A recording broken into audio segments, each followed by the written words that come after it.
పేదవాడి పక్షాన నిలబడతాం, ప్రజా గొంతుకై నినదిస్తాం. వాయిస్ ఆఫ్ వాయిస్లెస్, తెలుగువారి మనస్సాక్షి సాక్షి టీవీ. సాక్షి టీవీ ప్రసారాల కోసం మీ స్థానిక కేబుల్ ఆపరేటర్ను వెంటనే సంప్రదించండి. పేలుడు జరిగింది నిజం, 6 చనిపోయింది వాస్తవం. కానీ చేసింది ఎవరో మాత్రం తేలలేదు. అభియోగాలకు సరైన ఆధారాలు ప్రాసిక్యూషన్ చూపించలేకపోయింది. దీంతో 17 ఏళ్ల క్రితం దేశవ్యాప్తంగా సంచలనాన్ని సృష్టించిన మాలేగావ్ పేలుళ్ల కేసులో 7 నిందితులను కోర్టు నిర్దోషులుగా ప్రకటించింది. 2008 సెప్టెంబర్ 29 మహారాష్ట్ర నాసిక్ సమీపంలోని మాలేగావ్లో ఓ మసీదు సమీపంలో జరిగిన పేలుడులో 6 చనిపోయారు, 100 మందికి పైగా గాయపడ్డారు. రంజాన్ మాసంలో నవరాత్రికి ముందు జరిగిన ఈ ఘటన అప్పట్లో పెను సంచలనం సృష్టించింది.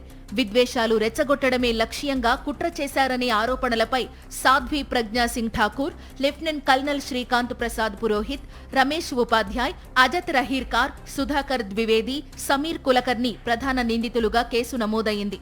17 ఏళ్ల పాటు ట్రయల్ కొనసాగింది. తాజాగా ఈ కేసులో తుది తీర్పు ఇచ్చిన ముంబై ఎన్ఐఏ కోర్టు నిందితులందరినీ నిర్దోషులుగా తేల్చింది. బెనిఫిట్ ఆఫ్ డౌట్ మినహా నిందితులు నేరం చేశారనడానికి ఎలాంటి బలమైన ఆధారాలు లేవని కోర్టు స్పష్టం చేసింది. బైక్కు అమర్చిన బాంబు వల్లే పేలుడు సంభవించినట్టు ఆధారాలు లేవంది. పేలుడు జరిగిన మోటార్ సైకిల్ మాజీ ఎంపీ ప్రజ్ఞా ఠాకూర్ పేరు మీద రిజిస్టర్ అయిందని ప్రాసిక్యూషన్ చేసిన వాదనకు తగిన సాక్ష్యాధారాలు లేవని పేర్కొంది. మరో నిందితుడు కల్నల్ పురోహిత్ ఇంట్లో ఆర్టీఎక్స్ ఉన్నట్లు ఆధారాలు లేవని వెల్లడించింది. నిందితుల మధ్య సమావేశాలు జరిగినట్టు, పేలుడుకు కుట్ర పన్నినట్లు నిరూపించడంలోనూ ప్రాసిక్యూషన్ విఫలమైందని ఎన్ఐఏ కోర్టు పేర్కొంది. అసలు ఈ కేసులో తీవ్రవాద నిరోధక చట్టం యూఏపీఏ వర్తించదని తేల్చింది. ఊహాగానాలు, నైతిక ఆధారాలతో న్యాయస్థానాలు ఎవరినీ శిక్షించవని వ్యాఖ్యానించింది. యూపీ సీఎం యోగి ఆదిత్యనాథ్, మహారాష్ట్ర ముఖ్యమంత్రి ఫడ్నవీస్, డిప్యూటీ సీఎం ఏక్నాథ్ షిండే సహా పలువురు నేతలు కోర్టు తీర్పును స్వాగతించారు. కోర్టు తీర్పుపై హర్షం వ్యక్తం చేసిన మాజీ ఎంపీ ప్రజ్ఞా ఠాకూర్ ఈ కేసు కారణంగా 17 ఏళ్ల పాటు తన జీవితం నాశనమయ్యిందన్నారు. దీనికి కారణమైన వారిని విచారించాలని డిమాండ్ చేశారు.